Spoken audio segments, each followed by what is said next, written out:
Hello hello guys, good morning सबैजनालाई। हामी बिहानको 6 बजे आमा छोरा गयौँ। बाबुको बिहान स्कुल छ। हामी यो साँगुरो बाटो हुँदै गयौँ।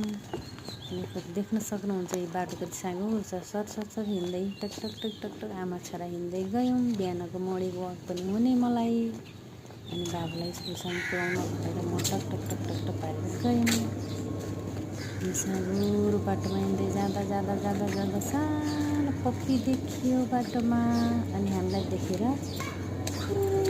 दौडेर गयो भित्र। अनि त्यसपछि हामीहरू गयौँ, टक टक टक टक टक टक टक पारेर गयौँ।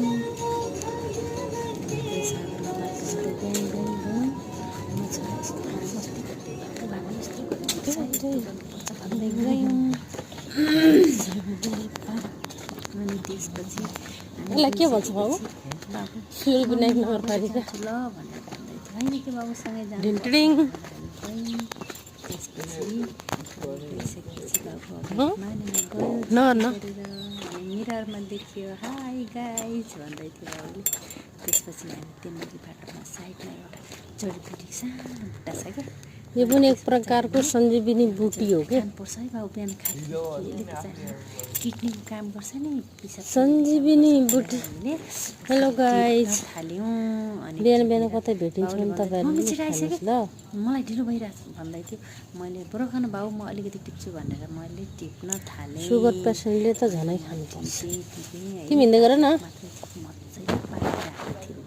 तिमी हिँड्दै गर क्या, म आउँछु। हाम्रो भाषामा काली कुइँ भन्थ्यौँ होइन। यतातिर के भनिन्छ मलाई थाहा छैन गाइज। अनि मैले यति मात्रै टिप्न भ्याएँ। अनि म बाबुले फेरि के भन्दैछ कि हजुरलाई स्वागत छ भन्दैछ, के भन्दैछ।